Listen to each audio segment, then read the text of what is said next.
On my website all week, I've been running this series on the feared Illuminati. That word is used, and it started to be used back in the 18th century, I believe. And there's other words. There's other words, the family, the order for people that are inside this group. So let's not get hung up on just the words. But what this group does is amazing. And as I documented in my series, which is going on now, part 3 is on today. So if you want to go to Arctic Beacon, get that. And it's talking about Svali, who was a member of the Illuminati, the family, the order. She's with us as our guest today, and after this break, we're going to find out the whole story from beginning to end about Svali's involvement, and then about how she decided to get out and what she's doing now. And I might add, it's a great thing what she's doing now, alerting people and also helping many, many people in America understand exactly what this group is all about. So anyway, we'll be back with Svali on the Investigative Journal. I'm your host, Greg Szymanski.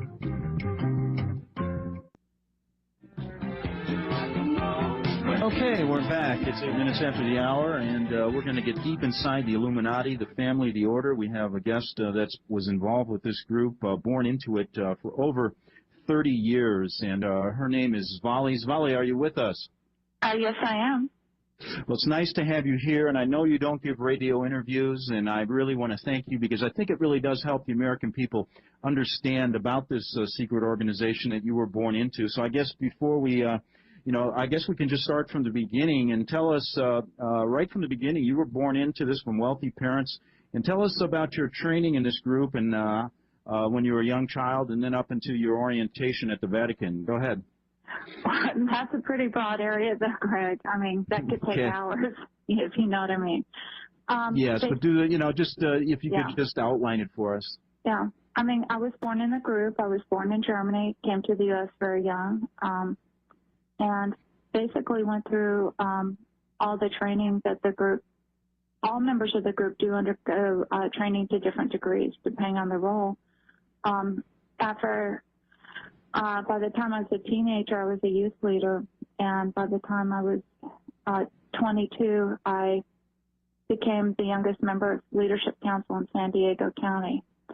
And at that time, I was a head trainer. I was the 6th trainer. I eventually moved up to the 2nd position. Mm-hmm. And when I was 12, I had mentioned with you the ceremony at the Vatican, that they really do make all leadership in the group undergo at some point. Now, basically, when you were growing up, I remember you told me that you were instilled at a young age. You were born to a very wealthy, well-to-do family. You moved back to the States. You were told at a very young age you were special. You were chosen. Correct? Well, they tell everyone in the group that they're special and chosen. And, in fact, that's one of the things that made me very cynical when I was older is that, you will never meet a person who's an Illuminati who's not been told and programmed for years that they're special. They're the only one that can do things for quote-unquote family. But I was told, yes, I would do great things for family one day. And the reason why I guess I can filter some of this with an objective view is I know what my role in the group was, and it was over quite a significant number of other people. So I don't evaluate my role or specialness within the group, not so much by what I was told, but by what I did. So you reach the age of 12, and then you're told by your parents you're going to an induction ceremony in the Vatican. Can you tell us how that happened and what occurred at that ceremony when you went there? Okay. This isn't easy to talk about, as you know. When I was 12, I was flown over to Germany, and I was I'll call him the German father's house over there. And there was some preparation for a few days beforehand, and I was told that there would be a very important ceremony, and it was considered a sealing ceremony at that point. And basically, I was told a little bit about what I was expected to do during the ceremony. When we got there, we went to the Vatican. There's underneath the Vatican. There's a large room that I described to you when we talked before. It has has 13 catacomb chambers leading into it and what they do is they, as you go down these steps into the room, you can see that it's almost circular, and so they're all around it, and they bring out the mummies from the catacombs, and they set them beside each one, and they say that's the spirits of the fathers watching over the ceremony. And during the ceremony, there was a large table in the center of the room. It was on top of a huge golden pentagram, and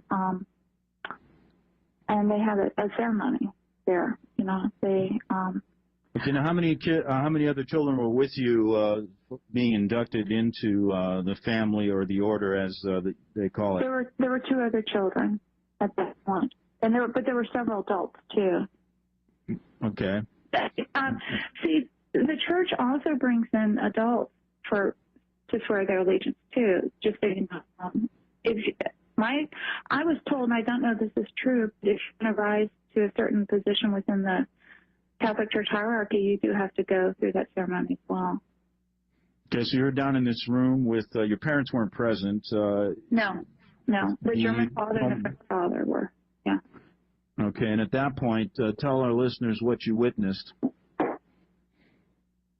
Well, there was a table. It looked like dark glass in the center of the room. I mean, it was made of stone, but it was very shiny and dark and black. And it may have been something like obsidian or onyx. I'm not sure. You know, I'd have to. That's the only time I've seen stone like that. And it had like around the corners, they had like these gold, I guess, channels that you know, to collect fluids. And little boy was placed in the center of the table and drugged. I think he was drugged because he was very quiet. He didn't move or say anything during the ceremony. This was a little 3 or 4-year-old boy. Yes. Correct? Yeah. And then they continued to go ahead. They continued to do a child sacrifice right in front of you. They did. Yes. Yeah, I told you about that before. Yeah. Now afterwards, quite what a unbelievable experience for a youth. I mean, for a 12-year-old. I mean, I just what went through your mind? I guess when that happened. I mean, I was terrified. I mean, I was absolutely horrified. I can't describe the terror you feel when you go through something like that. And do you remember the words they were saying as this was going on? The man was in scarlet. He was speaking in Latin, and basically he was saying, you know, please accept the sacrifice, you know, on this day. But then, you know, and then he said the sacrifice will seal the ceremony, and then he did it. Again, I was so terrified that. Have you ever been in a situation where your heart's racing, but you can't do anything, and so you're just kind of sitting there and you're kind of like fading in and out? That's kind of. I can remember as a youth being frightened, but I don't think I've ever no. All right. Well, gone through anything quite like what you had. Imagine your heart rate going up to about 220. You can't move, so you're kind of shaking, but trying like not to show it. Mm-hmm. And it, I mean, it was horrible. And I was keep thinking inside, I can't wait over. I can't wait. I mean, you don't say this, but inside you're just kind of saying over and over, I can't wait till it's over. I can't wait till it's over. I can't wait till it's over. Afterwards, the man in scarlet, he had a huge golden ring on his hand, and he came over to the center of the room, and he had each of the people that were swearing that day. I had to go forward and kneel before him and kiss his ring and swear my allegiance to the new order, to the new world order, until my death. Now, at that point, you are escorted out. Yes. Yeah. After the ceremony was all over. I mean, the other people also did theirs as well. You know, they had to swear their allegiance too. And then they were what, the same age as? They were the same age as you? The 2 children were, but there were also 3 adults that went forward and did the same. And afterwards, we were told, may the same to you or worse occur should you ever break this oath. So it's basically, imagine at that age, and you weren't really prepped for this, were you? I mean, You were told there was a ceremony, but nothing. You didn't expect anything like this, from what I gathered talking to you. It was very difficult to go through, just because the sense of horrific oppression down there too was the worst. I mean, I've gone through some ceremonies in my life in the Illuminati. You do go through them. But I have to say that in my experience, this was the worst, just because I can't explain the amount of darkness in a room like that, just of pure evil. And unless you've ever been in seeing oppression, I mean, it's just horrible. It wasn't just what happened, but just, I mean, the oppression.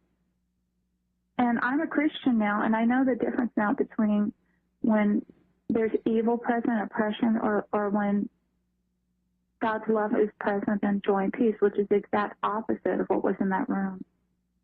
Now, you know what I find quite interesting about this? About 25 years ago, I was a reporter and a freelance writer in Rome, and I spent 6 years there. I walked through the Vatican many, many times, hundreds of times. Covered the papal addresses, things like that. And during that time I was there during a Vatican scandal, which involved the church bank and other things, members of the Illuminati, the Freemasons. I was approached by a woman on Via Veneto. I'll never forget this. Rome's a small town, and people knew I was covering stories about the secret societies, things like that, because I had to ask people. Well, this woman came up to me and told me similar stories. She wasn't quite as specific because she couldn't handle it. She would break out crying, and had tried to commit suicide twice because she couldn't get out of the Illuminati. She was a member, she was, again, born into it, a very wealthy northern Italian family. And she told me basically the same ceremony took place with her. And so when I started talking to you, I wanted to relay that to you and to also relate to my listeners that I heard about this 25 years ago from a woman by the name of Maria and many other people, several other people in Italy that I talked to. I was never able to locate, or really, probably for my own safety, never find out what happened. But again, Svali's corroborating a story that I heard about 25 years ago. We'll get back after this break. This incredible story about a member of the Illuminati who's now out of the group and safe on the Republic Broadcasting Network. Okay, we're back on the Investigative Journal. I'm your host, Greg Szymanski. We're talking to Svali, a member of the family, the Order, the Illuminati for over 30 years. Svali, you leave the induction ceremony. You walk out into the Vatican courtyard, and what do you leave with one of the fathers, I believe. What did he tell you then? At that point, he just told me to never forget that, he told me that I performed well during the ceremony because I didn't scream or, pass out or anything like that. So he said you did very well, and he was pleased. And then we went and stayed at a home nearby, a local. It must have been a local person. I didn't know them. We spent the night there before we went back to Germany. Okay, and what about the other people during the ceremony? How did they handle themselves? Do you remember? I'm going to say, unfortunately, I'm so, and when you're in that kind of situation, the last thing they're thinking about sometimes is what the other people are doing. I was just so trying to not, lose it myself. And that I do know that, no one screamed or shouted, or anything like that. Everyone was quiet. I think to say dead silence is, unless the person was spoken to, is true. Or unless they had to go forward and kiss the ring. Let's move on. I think the question I wanted to ask you, and this is such a wide subject. I've had a chance to talk to you a number of days, and I've done some stories about it. You go back home, you're 12 years old. You said you were schooled into 12 disciplines. So your life begins, and now you're in some type of organization that is very different than what most people experience. But tell us, I guess what I want to do is leave it open to you to begin. You've written so in-depth on this story.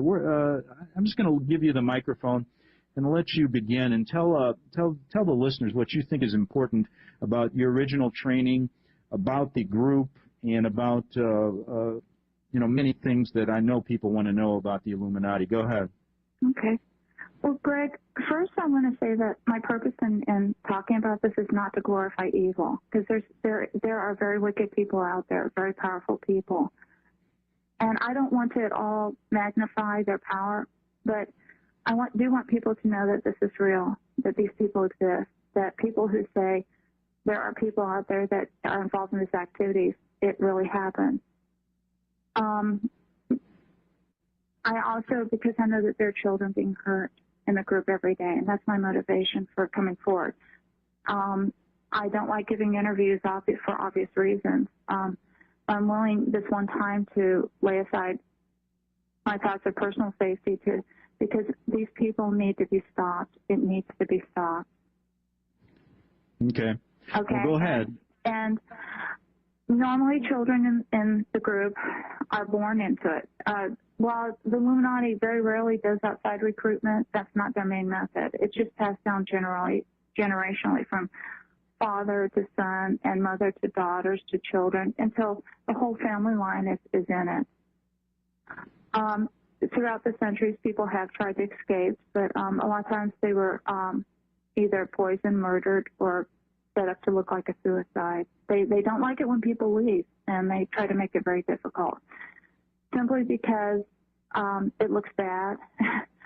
They go through an enormous amount of training from the time you're an infant.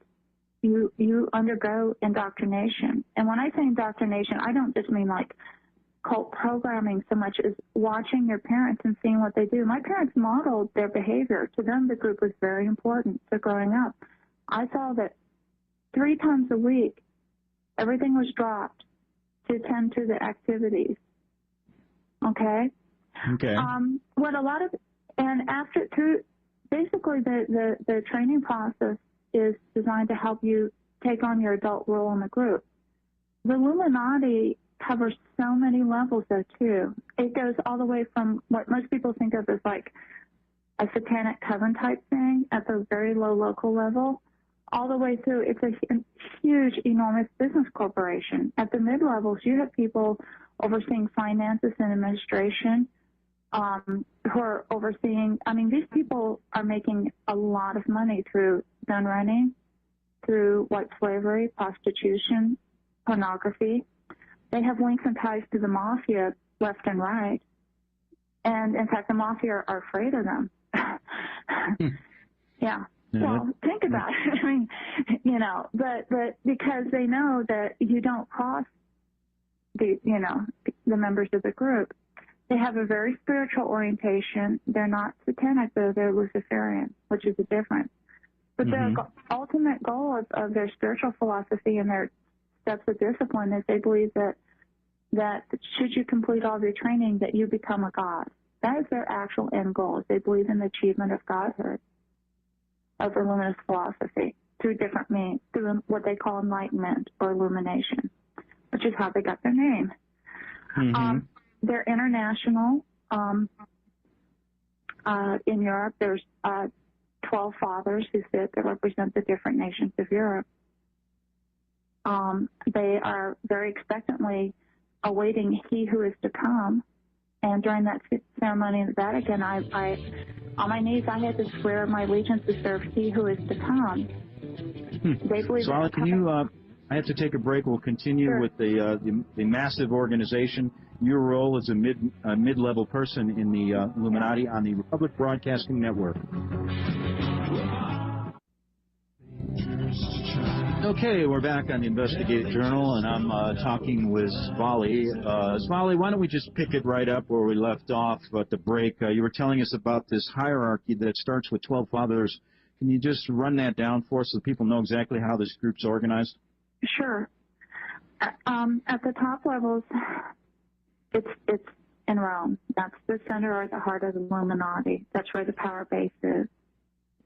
And that's why all leadership must wear fealty in Rome, because that's considered the core of the spiritual center of the universe, is how they view it. From there, in Europe, there are 12 fathers, one for each country in Europe. When I was younger, too, I had to also meet with the fathers at one point. and kiss their rings and go through another ceremony of allegiance to them as well.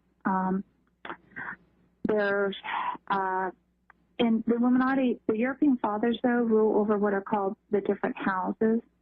For instance, if you're from Germany, then you belong to the German house. If you're from France, you belong to the French house. They call them houses.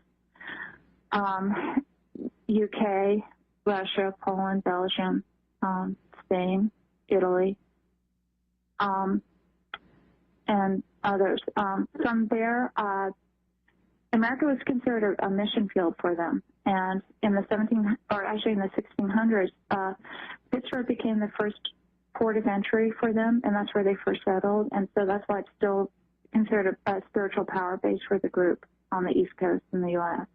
You know, and I did want to mention one thing. And a caller or a listener or a reader of your stories sent me an email, said, Greg, check into the reason why President Bush, right after being elected, went to Pittsburgh and talked to a Masonic group there. I found that quite interesting. Go ahead. Yeah. Oh, yeah. No, I mean, it's the spiritual power base for the group. From there, it spread out, of course, to the Atlantic seaboard and then throughout the nation. And while the nation is divided into many regions, multiple regions, 7 main regions, the East Coast region has its spiritual power base in Pittsburgh, but the administrative power base is in Alexandria, Virginia. That's where they administer the finances or the day-to-day operations. The West Coast, or the West region, or west of the Mississippi, has its power base in the San Diego area. And that's where you spent a lot of time, correct? Yes. I was sent from the Alexandria Council, sent me to San Diego to help them out. Okay, go ahead. Let's see. Those are the two, of course, main regions, and then each of those regions are divided into sub-regions. And so then you have your regional council sitting over those and overseeing activities. I mean, if you can think of the structure of a large multinational corporation, that's really how the Illuminati is structured. Then beneath each of the regional councils are your local councils. They call them sister groups or your local councils, and then you have your local groups under those as well, or what they call the sister groups. So any major metropolitan city could have anywhere from 5 to 15 groups, depending on the size population base. Now, you were saying that how many people are in this group in America, about, from your estimate of knowing a lot of this stuff? Go ahead. Pure Illuminati, I'd say about 1%, give or take. So it's a fairly big organization, correct? Yes. Oh, yeah. Now, they're, just in the their goal, basically, just give us the broad overview goal, and then I want to get into some of these, your role in it, and some of these ways that the Illuminati makes money that you learned about. Go ahead. Yeah. When you say to rule the world, it almost sounds laughable, like, yeah, right. I think people get ideas of, like, thinking in the brain, wanting to rule the world, but really that is their goal. They believe that they are the intelligent leaders, and they believe that the rest of the world are sheep who need wise. They see themselves as wise leadership, so they believe that their goal is to rule the world. Mm-hmm. I mean, but at the same time, they have ways of doing this. Their main methods of doing so are behind the scenes. They believe in infiltration of the media, of education, and of government. Those are the 3 areas, and of the financial system. And they've successfully done quite a bit of all 4 throughout Europe and the U.S., as well as other countries. Now, you said that you're basically, the Illuminati is divided into about 6 or 7 different groups, and everyone is born into a group. Can you outline what those groups are? Well, no, it's all one group, but it just has different levels, Yeah, that's what I mean, like the sciences, the government. The Illuminati is divided into different branches of learning, and these branches include sciences, military, government, leadership, scholarship, and spiritual. Those are the 6 branches of learning. And while all children need to undergo some training or teaching in each area, as they get older, they begin profiling you from infancy, and they know where your aptitudes and abilities are. Then you really go into, most people specialize in one branch or possibly two branches of learning. And you were involved in what branch? I was heavily involved in sciences, and also to some degree I did some spiritual as well, but mainly sciences. Just to backtrack 1 minute, these 12 disciplines, as a child you were rigorously trained in this, correct? Yes. Okay. And what were those disciplines? I mean, if just you don't have to go through each one of them, but what primarily were you taught? I think the best way would be to just give you an example of just one type of training that they do. Okay. When I was 2 years old, I was left in a room for probably a 24-hour period. When you're that age, it's hard to estimate, but it was a long time. I know that the sun did go around at least once. You know, it wasn't just like a few hours. And at that age, when you're 2 and you're left completely alone without food and water, you're terrified. And at the end of the time, I was just dying of thirst. I remember I've never been so thirsty in my entire life. And my mother walked into the room, because a lot of times they have the children, you know, or the parents as train the children at these early ages. And there was a table in the middle of the room, and I'm sitting there, and she sits there, and she brings in this cold pitcher of water, and she starts pouring it. I said, "Mama, I want a drink of water." And she slapped me out of the chair. And I remember crying, and I'm like, and as I'm crying, and she's drinking the water in front of me, then she leaves. She takes a pitcher of water, and a couple of hours later, she came back in and did the same thing. I said, Mama, I want water. And she slapped me, across the room. And after this had happened about 3 times, luckily I was bright enough that by the 3rd time she came in, I remember crying silently. I just looked at her. I didn't ask. And after she got up and left with the pitcher, then a man came into the room. He said, "You did very well that time." And then he gave me a drink of water. And I've always, that was part of the learning not to want stage. And looking back on it, I realize now as an adult that the purpose of that training was to teach me not to recognize my own physiological needs and respond to them, but to look to outside people to tell me what I wanted or needed. Now, you basically, you told me that you led kind of a dual life in the Illuminati. I mean, that's basically how they function. They have a day job, and then at nighttime you're quite busy sometimes with the cult's activities, correct? Yes. Okay. What I wanted to get into, if you were talking about these groups, I remember I mentioned to you, you said you had meetings 3 times a week, and I said, well, what about if I wanted to go and visit? Maybe do a story about them. What would happen, or would I be able to find one of these meetings that were going on where in your area of Escondido? Well, no, because of the security measures. And you really don't want to show up unannounced at a meeting if you could get through their security, because chances are you would never make it out alive. Let's just say that a sudden auto accident would occur and be reported in the papers, unfortunate accident, man accidentally runs into a tree. I'm serious. But the security that they have during group meetings is so intense that it would be very difficult. They have security at the 1 mile perimeter, the 3 mile perimeter, and the 5 mile perimeter.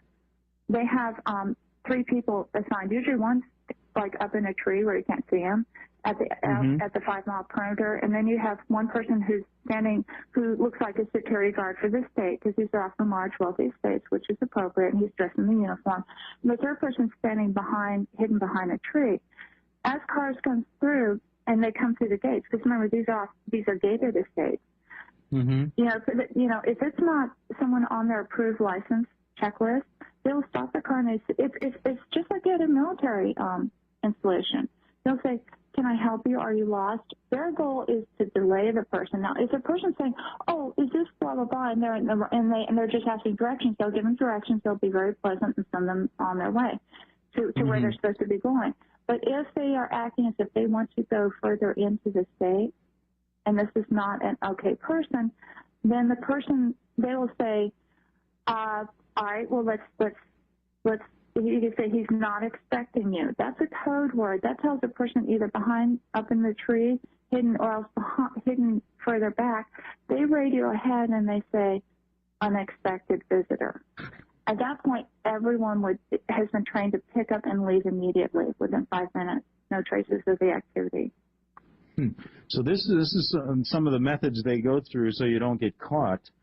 I know that you wrote an article about why the occult doesn't get caught, and that's pretty specific. I mean, you have so much stuff here, and we can't get into it all in 2 hours. So please pick and choose what you think is most important. But I found that to be interesting, why the cult doesn't get caught. Is there anything in just a brief time you could explain to us that? Well, their security, their money, their influence. Some of these people even own newspapers. Imagine trying to get a article published, disclosing. There's a lot of reasons why they don't get caught, because that's the first thing people ask. But then my next question is, how many child pornographers are out there that the police have been chasing for years and have never found or caught? Correct. And they're not even members of a secret organization. They're just trying to hide, So when now you think okay. Yeah. You are a mid-level person in this organization, a head trainer. We're going to get into those specifics in the next hour. But, what did you learn about the infiltration of this group into all of our different areas of government, media?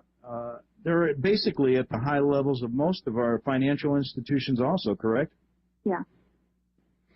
And that is a great way to pursue their goal. And I guess I got to ask you this: how come things are moving a little bit faster in America now? I remember back in the '80s when I was confronted with this.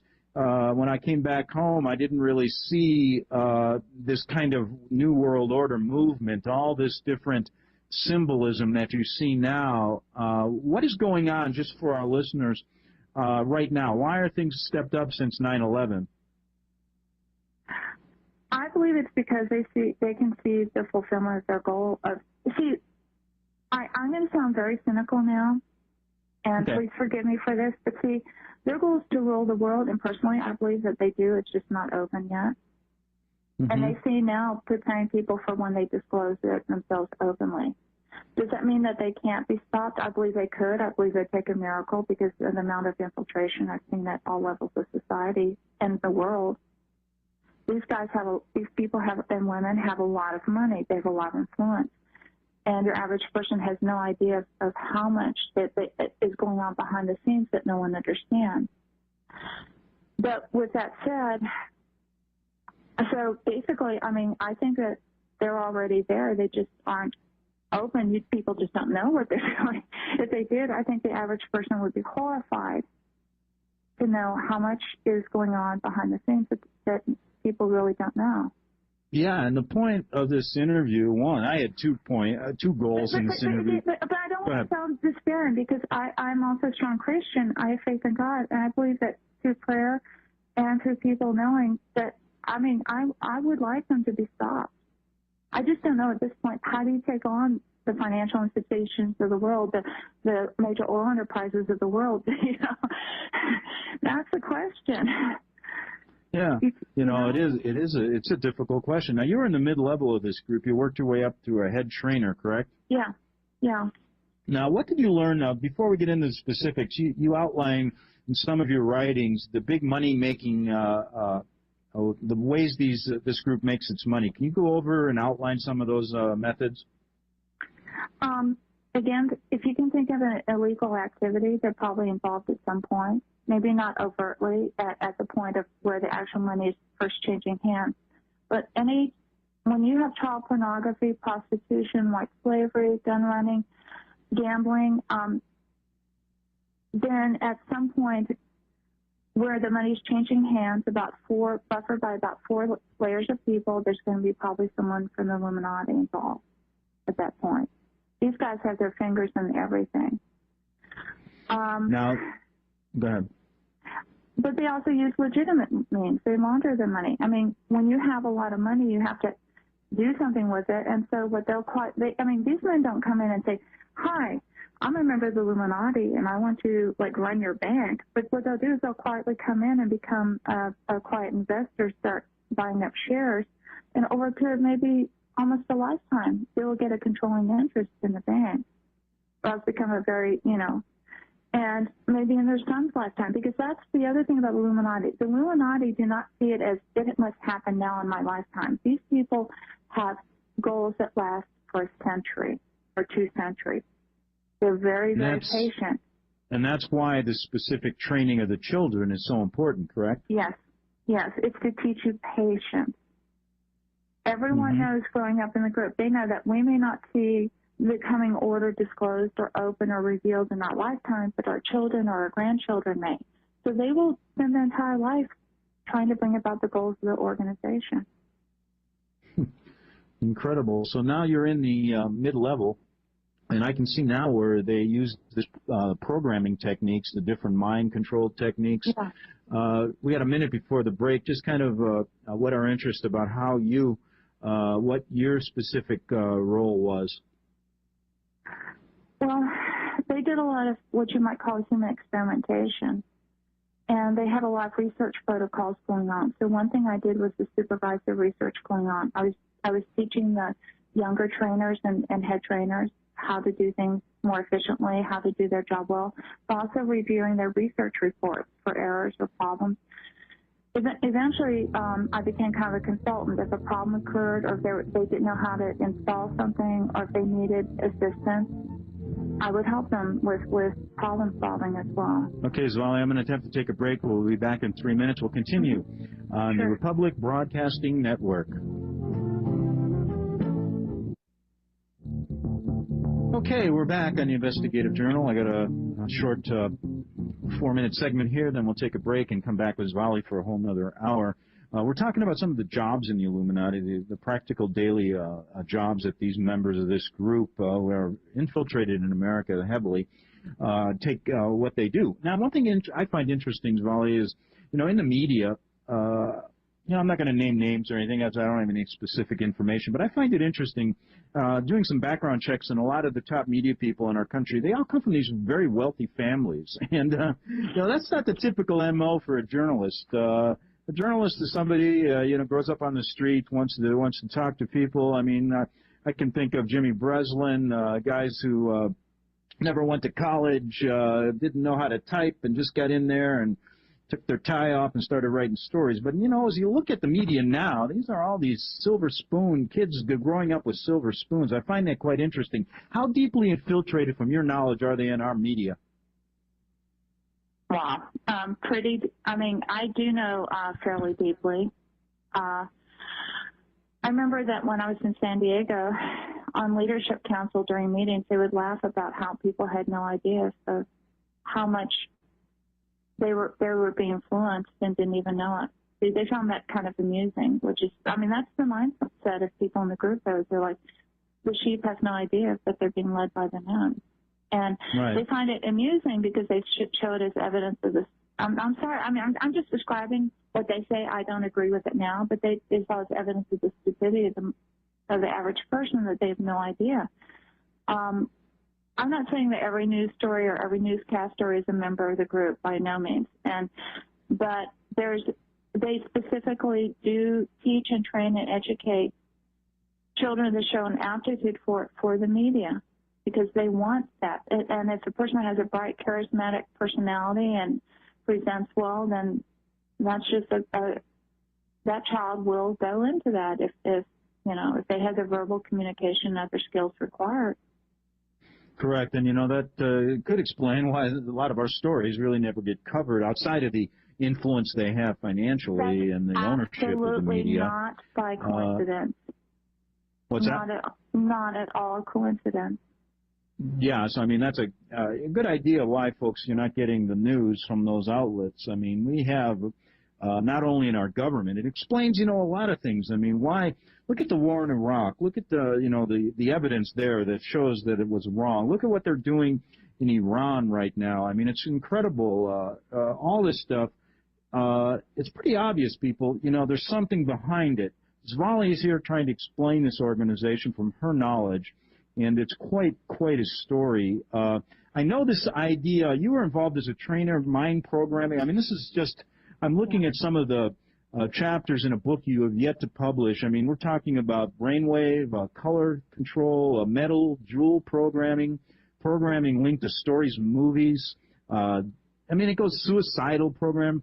In just a minute here before our break, can you kind of break down what you learned about the importance? Well, we got to take a break, Svali. Sorry. We're going to do that quickly. Then we'll get back to you. We're talking to Svali regarding her role as a head trainer in the Illuminati and the American Illuminati. We'll be back on the Republic Broadcasting Network in 2 minutes.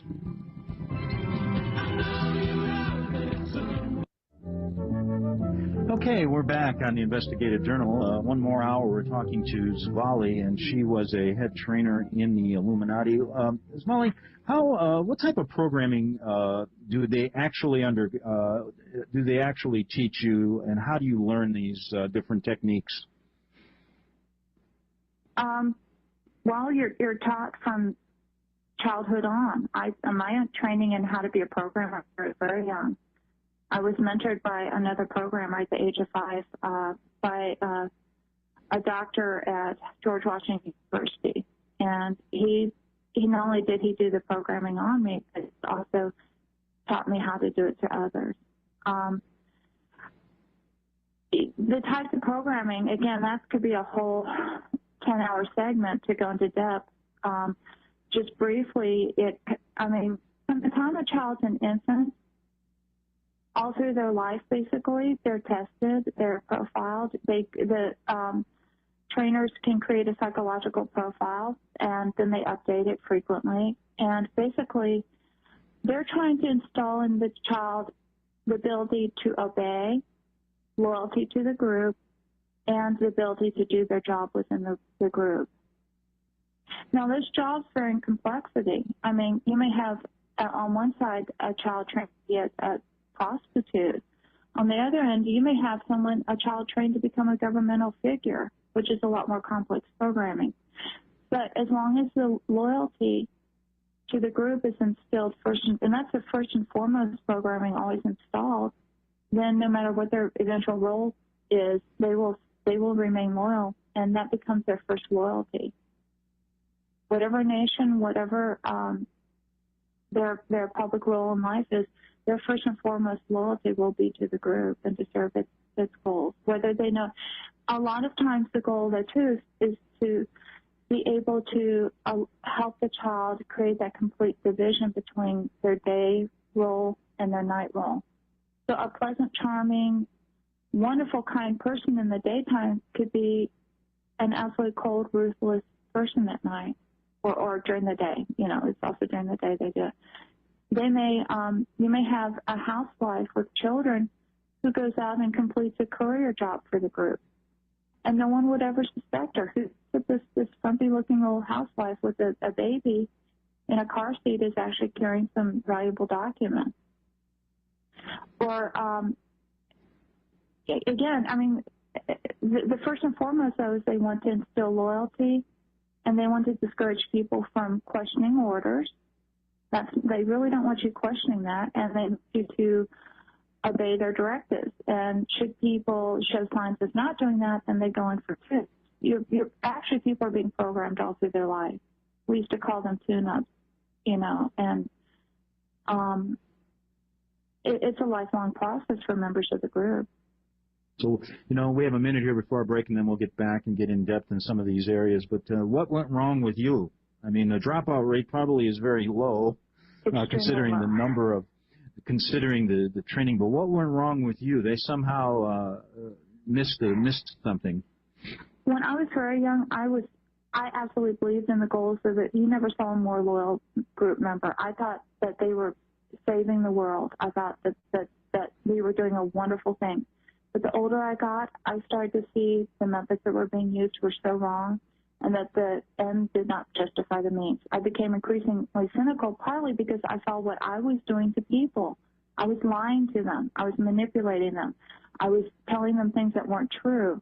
And I remember questioning this, thinking, I was told lies as a child too then. I was manipulated. And finally, you know, things like that, you start to question as an adult the things you believe. Okay. All right, we're gonna take a break, Svali. We'll be back in 3 minutes on the Republic Broadcasting Network. Okay, we're back on the Investigative Journal. Svali, I wanted to ask you a question before we get into how you finally left the group and what happened to you afterwards, your life now. Tell us, you wrote an article, it was kind of interesting, A Day in the Life of a Trainer for the Illuminati. Tell us kind of what you went through in a normal day in your role at the Illuminati. Go ahead. Okay. Basically, I would get up. At the time that I described in that article, I was teaching at a Christian school. And so I would get up. I would get my 2 children. I dressed, ready for school. Look just like a normal mom, go through the day, come home, we'd have little friends over and play and stuff like that. And then, have dinner. I was a good mom. I was your average American housewife. I mean, on the surface. Okay. But underneath the surface, then my husband and I would remind each other on nights when there was a meeting. And then what we would do is when we go to sleep, I had programming in place that would allow me to wake up within 10 minutes of a specified time. So if I knew there was a meeting that night, I would wake up 10 minutes before it was time to, get ready and go. A lot of times we would even go to bed with our clothes on. And I never thought that was abnormal, Mm-hmm. I thought everyone went to bed with their clothes on. Didn't even question it, on nights when we had meetings. I thought, oh, it's warmer. Okay. And then we get up and go and drive to the meeting. And I was also very involved in military in San Diego. In fact, the group has a lot of military orientation. And so a lot of times I would take the kids to their area. There's an area where the kids would go and change.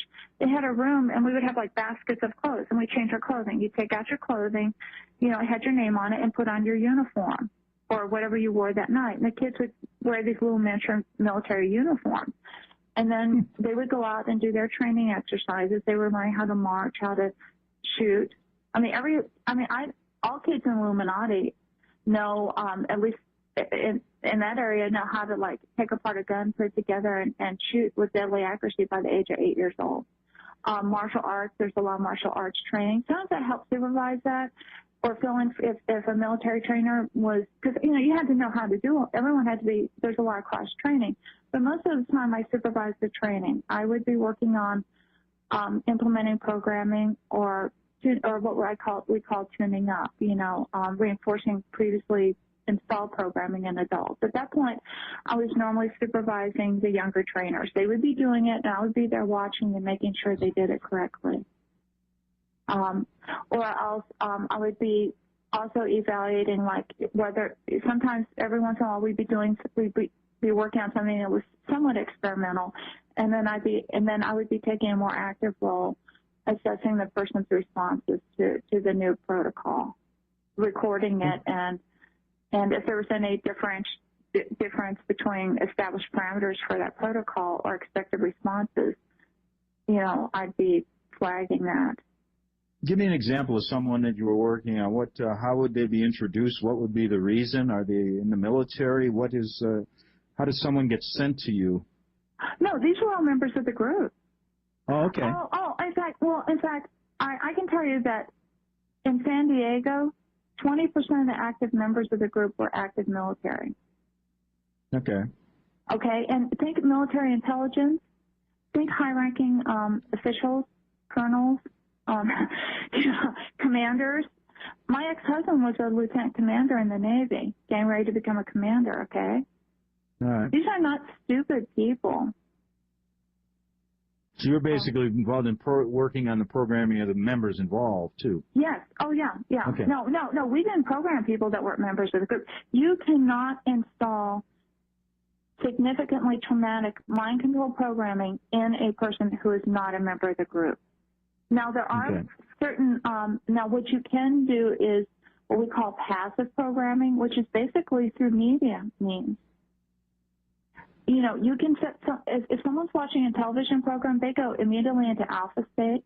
Everyone in the group, even the baby in the group knows that because these people are very much into behavioral psychology, and that's a trance state almost, a very relaxed state where messages can be implemented.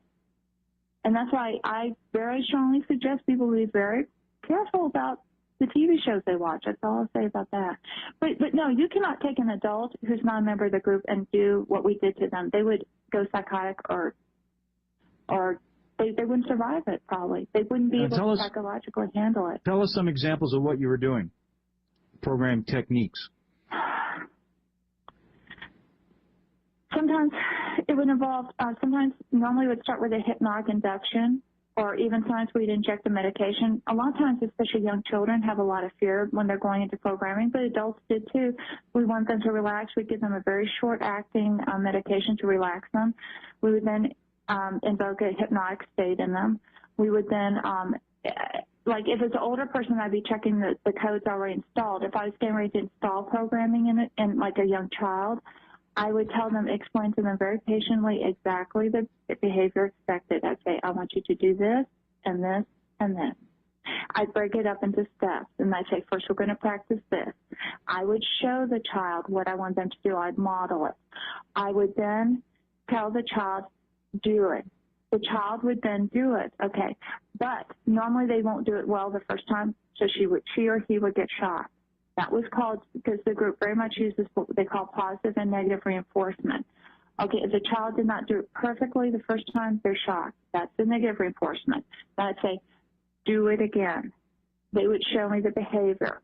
Now, at this point, we start associating the behavior with an external stimulus or cue, too.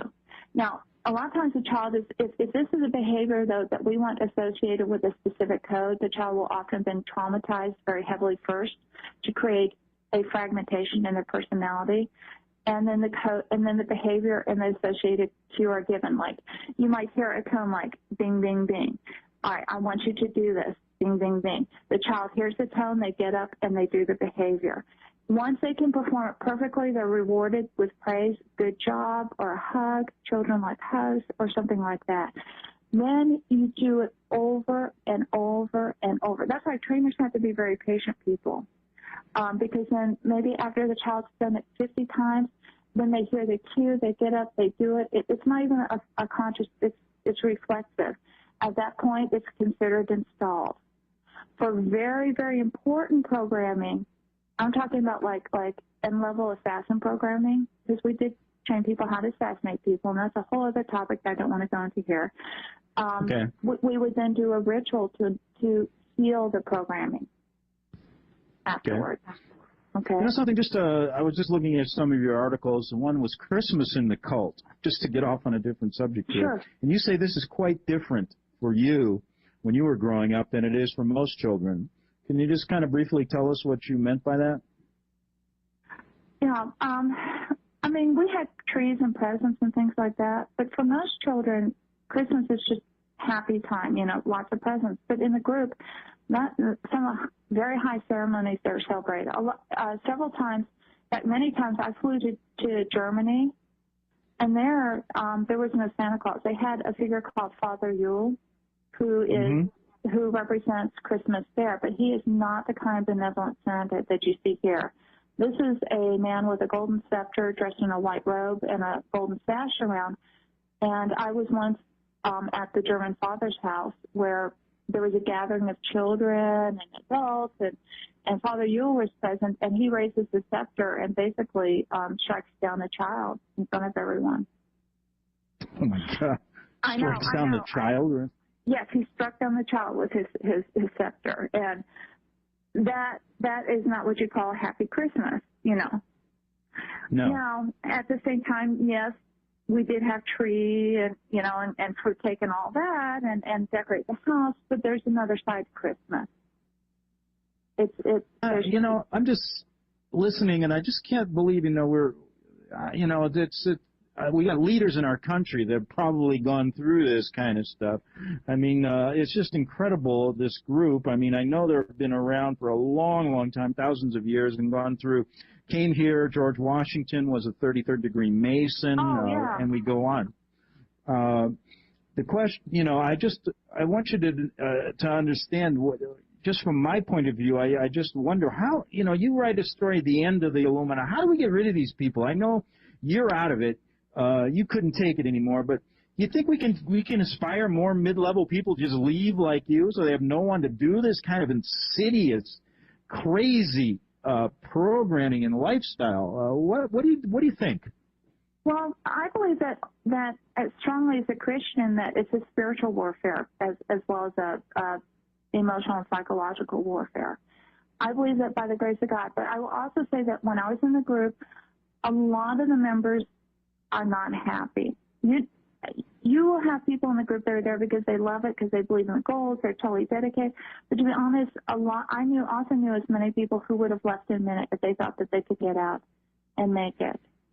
And about your husband, just to break in and go back to that, do they marry you to somebody in the group, or is that forced on you? No, in the group, the marriages are always arranged in my experience. In my 38 years in the group, I never knew of a couple in the Illuminati that did not have an arranged marriage. Well, you just mentioned a couple that I suspect, Clinton and Bill and Hillary. Oh, well, yeah. Yes, definite. Yes, and Bill. Yeah. Go ahead. Yeah.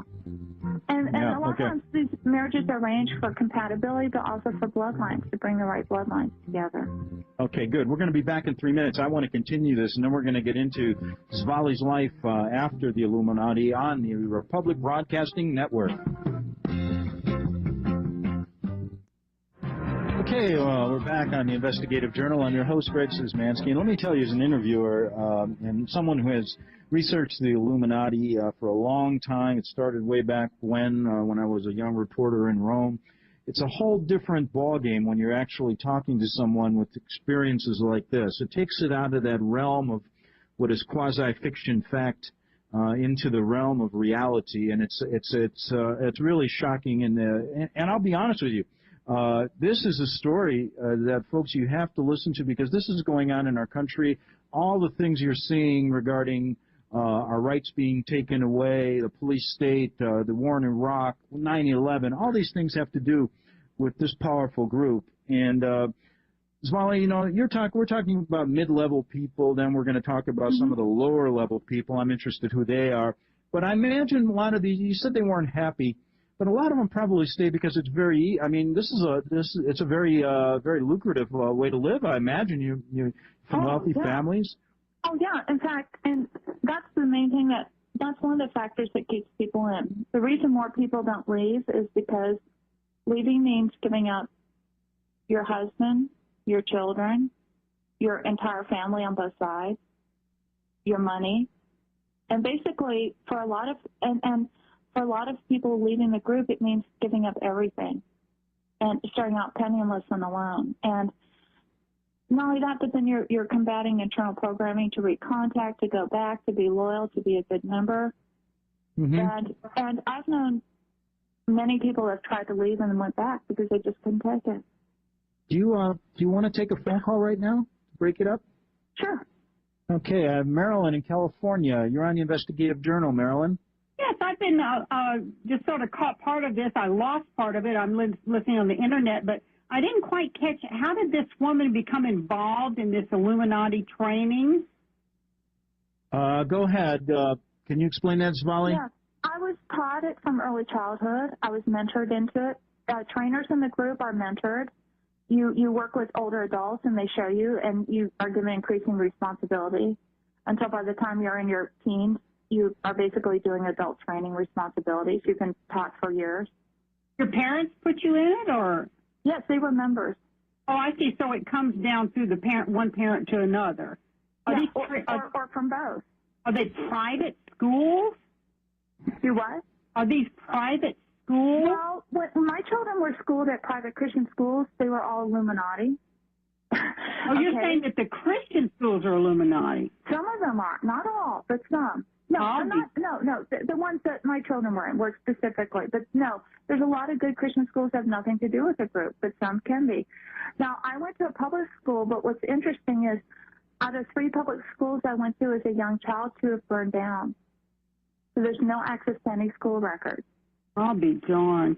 Marilyn, just to get you up to speed, you're born into this, then you're trained as a young child. You go through an induction ceremony in the Vatican. And this is going on with 1 to 2% of our population, according to Svali, very serious in all levels, government and everything else. Go ahead, Marilyn. You have another question? Yeah, when you say the Vatican, now that is not a Christian religion. Okay, so I mean, I'm a Christian, but we do not look at Catholics as a Christian religion. We look at them as the precursor of the New World religion. So well, you know, if I may just break in, I grew up a Catholic. I don't get involved in the splicing of the religions. I'm basically stating that when I started researching the Illuminati as a reporter in Rome, and I realized there was a bad portion of the church, I looked at it. I had to deal with the evil and the good, and so that's the way I reconciled it. The evil within the Catholic Church. At the high level of the Vatican, which seeps down into many, many areas. Go ahead. Okay, well, I won't argue that point. I don't agree with it, but it sounds like you have become possibly born again to get out of this. Could I be correct in that? Yes, Marilyn, very much. Now, first, I do want to say I am not slamming the Catholic Church or the average Catholic. I have many good friends that are Catholics, that are strong Christians. I became a Christian, and that's the only way I could get out. But just so you know, that too, a lot of card-carrying Illuminists, well, we don't really carry cards, but I'm using that term. Yes. Are members of the Baptist Church, are members of Pentecostal churches. In fact, I was on the worship team for a Wesleyan church in San Diego in my day life. Okay? Okay. I'm just very, very confused. I mean, I think this is interesting, and as far, you know, many people say that the Catholic Church will be the forerunner of the New World religion. There's some very good books out. In fact, I think you may have interviewed one of these men, the Grand Plan Design, John Daniel. Uh-huh. Do you remember that? Sure. Yeah. But Go ahead. The average Catholic has no idea of what's going on in the Vatican. Yeah. I think that's interesting that the average Catholic would not go what's going on. That's just my take on it. Well, I'll tell you something. As an average Catholic going to Rome my first time in 1980, I didn't know what was going on, and I grew up as a Catholic, went to Notre Dame High School. It was quite a learning experience for me. Why do Catholics, when they find out how evil the church is, stay in it? I mean, do they really... Why would they want to stay in it? That's what bothers me. I know some good people that are like that, and I don't get it. Well, the only answer, there's I don't know. I mean, there are many Catholics that aren't actively practicing. Yeah. But anyway, we'll leave that for another time. Thanks a lot, Marilyn. We'll be back on the Investigative Journal in 3 minutes with Svali.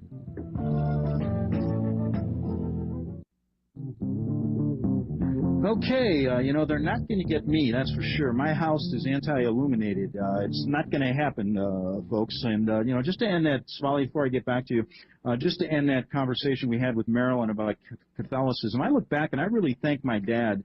And I do it in kind of a way, I'm just thinking about it now. I didn't know what the church was about, but, you know, something strange did happen when I was young. My mom died, and I was 10 years old. My brother was 6 months old at the time. She died of leukemia. It was a very, very tragic affair. It left my dad and me and my brother alone. And I remember my dad literally took a priest, a head Monsignor in our parish, and it was, I won't even tell you where, St. John Brebeuf, right outside of Chicago. And this man came into our house, I'll never forget it, and said that he was going to put me and my little brother in an orphanage. And my dad literally picked him up and threw him out the door, literally. And from that point on, my dad never went back to church again. My brother never went to a Catholic school. I, of course, asked if I could finish only because I had friends there. But, you know, who knows what would have happened looking back on what's the craziness that goes on in the church. But anyways, while you were talking about, you know, something, these people that do not want to get out because of the financial ties. But let's go back when you were in the Illuminati, and how did this happen? How did you finally leave? And tell us this whole story about you leaving the Illuminati. We haven't touched on that yet. Sure. Well, I do want to say one thing that I agreed with Marilyn on. Without faith in God, I couldn't have done it, because I became a Christian, and that was for me revolutionary, because it made me question again more of what I was being taught or had believed all my life. I began to realize that what I was doing was wrong. I became increasingly cynical. And I also then started standing up to the head trainer in the county, who despised me, because he would do things that were just blatantly cruel for no reason whatsoever. I'd say, you're wrong. Well, people don't like that. And he would he took it out on me in a lot of horrible ways. I finally made the decision to run. I ran to another state because I knew that my chances of getting out while still staying in that area with people I knew, surrounded by people who were in the group, was not going to be very good. So I went to another state. You had to leave your family and everything, right? Everything. Well, my children were with their grandparents, and at that point I thought that was better than them being with my husband. And I was going to go get my kids. But my husband then called and he said, I want to reunite with you. And I said, okay, that's wonderful. And I said, but you have to get help. You have to get some treatment because we can't go on. You've got to get out of the group. And he said, okay. So I'll pick up the kids and meet you in a week. So, the day before he called, said, I'll be there tomorrow, blah, blah, blah. And so I was excited thinking, oh, he's getting out. That's wonderful. Instead, he had gotten the kids several days before. He was lying to me. I didn't know it. I'd gone to a judge, and the day that he was supposed to arrive, there was a knock on my door. It was the policeman serving me divorce papers and also a restraining order saying that I could not come within 100 yards of my husband or my children. And at that point, I felt slightly punished for leaving the group. I fought that, and I fought for 4 years with a court system that said that things like this didn't occur because my husband would go into court and say, this woman's psychotic. She's making it all up. There's no way. Ha, ha, ha. This stuff doesn't happen this day and age. And the judge would say, you're right, slam. Full custody to the father. And I had to have supervised visitation for 4 years with my own children because I was considered a kidnap risk. But through a lot of prayer, I had my whole church praying for me here in Texas. And through what I believe are a series of miracles, my children were finally allowed unsupervised visitation with me after 4 years. And during that time, I said to my daughter, who was 14, I said, I want so badly for you to get out. And she looks at me and she starts going, oh, you shouldn't have said that, Mom. You shouldn't have said that, Mom. She just freaked out. She just totally lost it. And I realized it was her programming cycling because she was just terrified. She was like, why'd you say that? Where'd you say that? And I said, it's okay, honey, calm down. And then finally, she was just shaking. And then finally she said, well, I don't want to go back and get hurt. And then I said, you don't have to.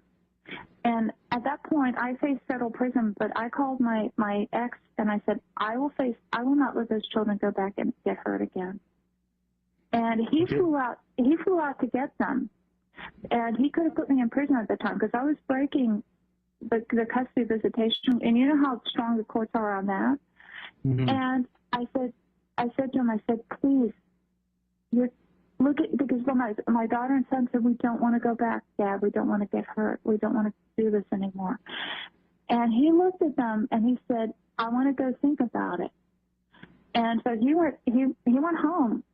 And I was praying for him at the time. And then that night he called me and he says, oh my God. And I said, what? He said, we've got to get out. And I'm like, yes, you do. And then he said, he made the decision to get out. At that point, he went to a notary public. He gave me, and he did a legal document, gave me full custody of my children. And then he said he was so sorry for it. He put me through the HELL. He put me through for years.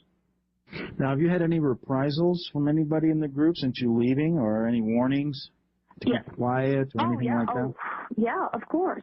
I mean, and there's one time when I did write one article that named some specific dates and times, and I got hurt afterwards, and it made me very cautious.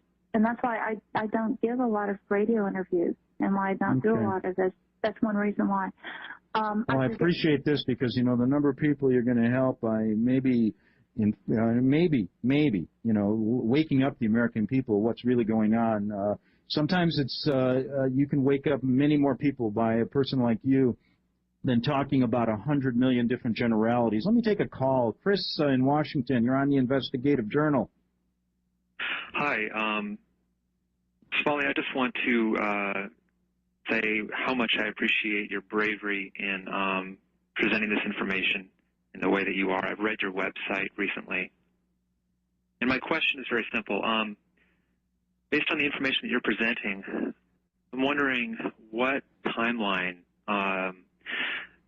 the organization of the larger family that you're describing has for implementing the New World Order? Okay. I was told it would occur during my generation.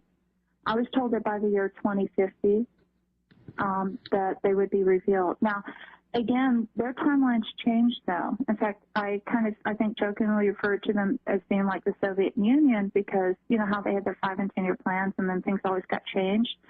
In my own lifetime, I saw several different timelines for things that were supposed to occur change. But as Greg noted, I've also heard of from different people that actually there's a huge push in the last few years. It's like, it's close, let's make things happen more quickly. Mm-hmm. So I couldn't begin to guess whether that's an accurate timeline or not. I know what I was told. I have a follow-up question, and that's it, and this will be it for me.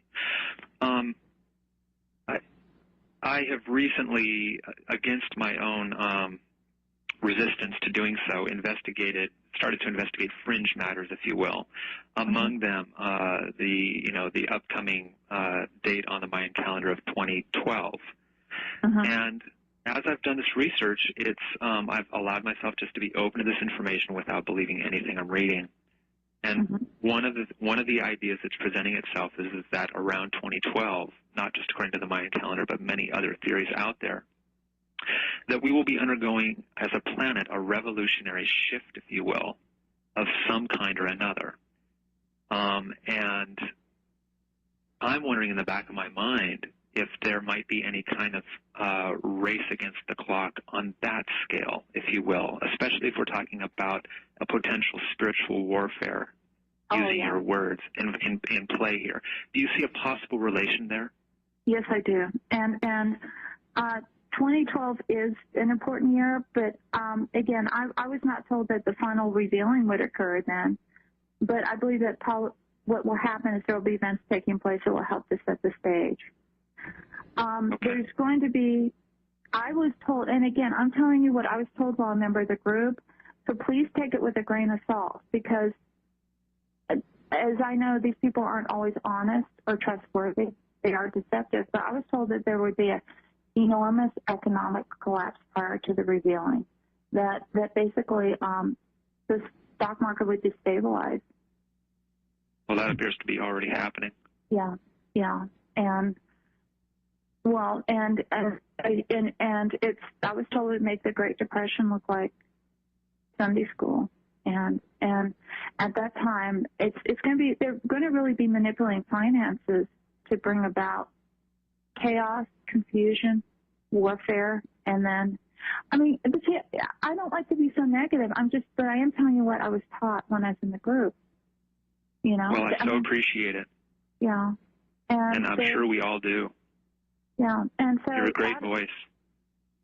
Well, thank you. I mean, I appreciate that very much. But out of this chaos, they said would come order. See, the group believes that out of chaos comes order.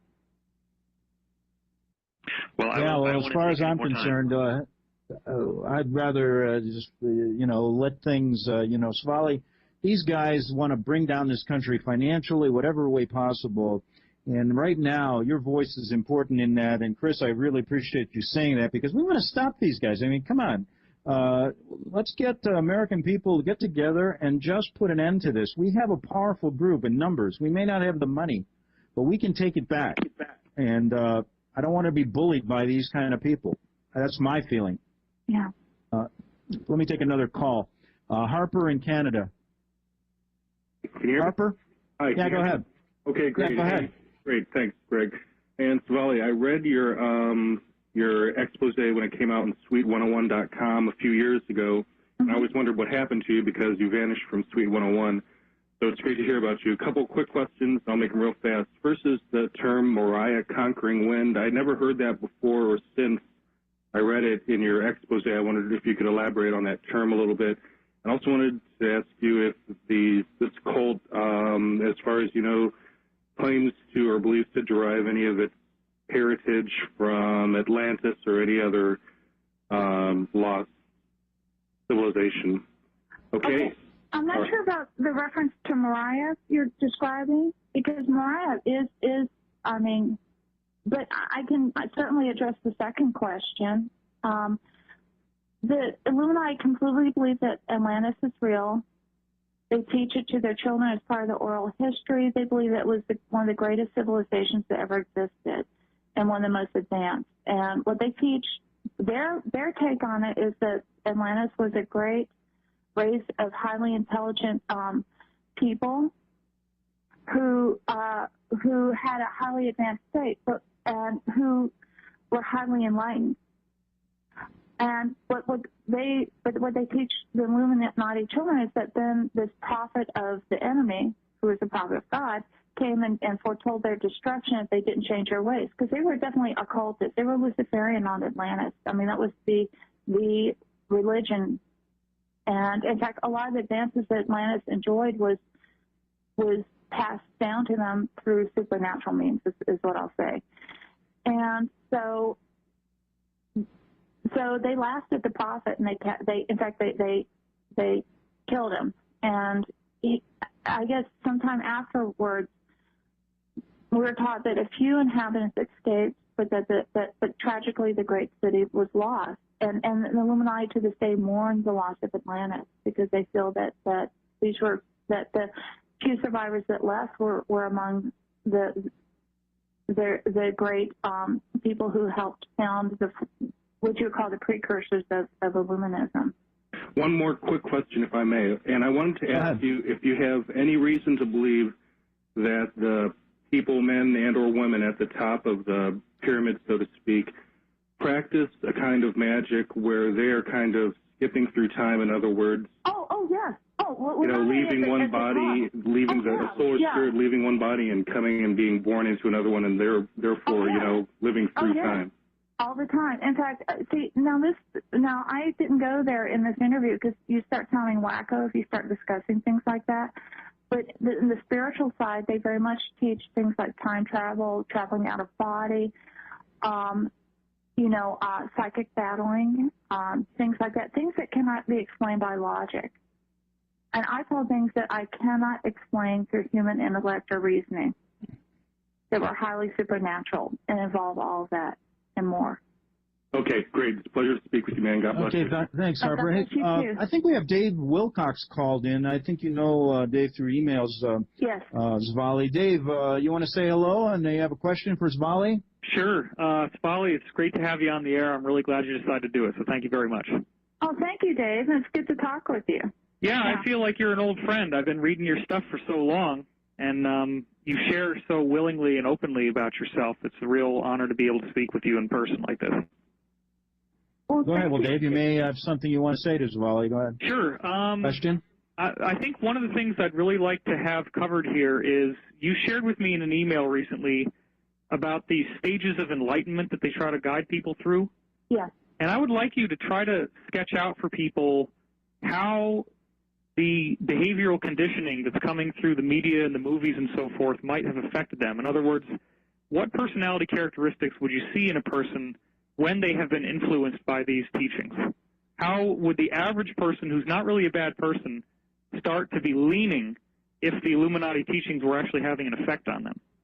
What would they be like? What would start happening? Well, again, as I said, the average person is not going to be a member of the group, so the influence would be much less. But the media, I believe that, well, in fact, I know that some of the media that we're seeing nowadays is specifically targeted towards teaching people their philosophy or goals. All you have to do is watch a children's cartoons on Saturday morning, and almost across the board you'll see morphing, power battles, occult, and that's intentional. Movies coming out. But basically, if a person's being influenced by their teachings, that person will learn to not trust their own instincts, their own feelings, their own body, their own perceptions. They'll be looking outside for guidance. Second of all, they will be leaning towards a heavily occultic worldview. That leaning upon the occult is very heavily encouraged. All you have to do is watch Harry Potter. Yeah, I mean, the whole idea of the... I mean, not to slam one of the most popular movies, but yes, I mean, or The Matrix. If you want to know pure Illuminist philosophy, The Matrix shows it. Oh, yeah. The entire... right down with Morpheus being broken down with the injections, and they said that it's like hacking computer. Yeah. Okay, Exactly. we're going to take a break.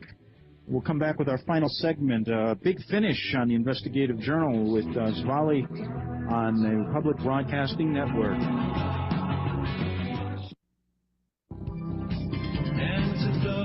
Okay, we're back with our final segment with Svali, and she's telling us about her experiences, 30 years with this insidious group, the Illuminati, and how deeply penetrated and infiltrated they are in our culture and in our country. Svali, we talked about the higher levels, the mid-levels you were involved in as a head trainer. How low do they go? I mean, I've said all along they're involved in gang stalking, the MK Ultra program, infiltrating truth organizations, infiltrating groups that are trying to do good. How far down do they go? Well, they go down to the sister group level that I mentioned, and most sister groups have anywhere from usually roughly around 30 members. And those are what a lot of people would consider what you think of as satanic cults with the high priest and priestess. That would be the the local level, the lower level. But those people are also very active in their community. And so they will be involved in infiltrating activities when possible. Because to them, it's not infiltrating, it's helping. They think they're helping the group or helping people by becoming a member and spreading the influence. Let me squeeze in one more caller, Roger, a faithful listener. Roger, you're on the Investigative Journal. Yeah, thanks. I had so big a question and so little time that maybe I just squeeze it. Got a couple of minutes. Yeah. Really try to work it in, Roger. Yeah, well, you'll enjoy this first, and that is I recall when Charlotte Iserbeat was here on the local Clear Channel radio show, and the host was, of course, dismissive of an Illuminati agenda. It was great to hear Charlotte say, "You're telling me my own father was a high," and she, of course, was a first or second fiddle secretary at the Department of Ed. And she said, "You're telling me my own father on his deathbed was telling me, you go get him, girl." And he was one of them. And so that was great. Anyway, my question was towards the philosophical-religious motivators, if you will, which you've been dwelling on. And I've been trying to form it up into a more cohesive integration. We'll try to make it quick. We're running out of time. Go ahead. Yeah, to expose the ethos of the, it's like the neoconservative, the pseudo-intellectual rationale for the Illuminati agenda, and I don't presume that it turns on such fine distinctions so much as it is a bare-knuckled lust for power. But everybody has sort of a worldview that's they use to justify their actions, and of course it's a most unconservative, humanistic social engineering agenda on a far larger scale. And now you mentioned about these people are basically, and it's rare as hen's teeth. Quick, Roger. Yeah, that's not oxymoronically both a spiritualist and occultist, and also what do you call a hardcore rationalist, or maybe that's just for public consumption, right? I know there was a question there somewhere, Roger, but anyway, thanks for calling. I only got a minute. I got to finish with Svali. Svali, tell us in your own words, you got about a minute or two left here. You went forward, you came forward, you're now living a life completely away from them. What's your hopes of the future in our country right now? My hope is that people realize that this is happening and that they will start doing something about it, that they will start looking at. Now, again, we're talking about people who are immensely wealthy, so it won't be easy. But if people could rise up in prayer and just say, this isn't okay, if people will become informed enough to want to learn more about it, be aware that it exists, and then possibly pray that people will take action against the things that are happening. Because okay, Svali, we're all out of time. We're going to end on that prayer. I really thank you for coming forward. You're very courageous. We'll talk again, and I'll be back tomorrow on the Investigative Journal. Same time, same place.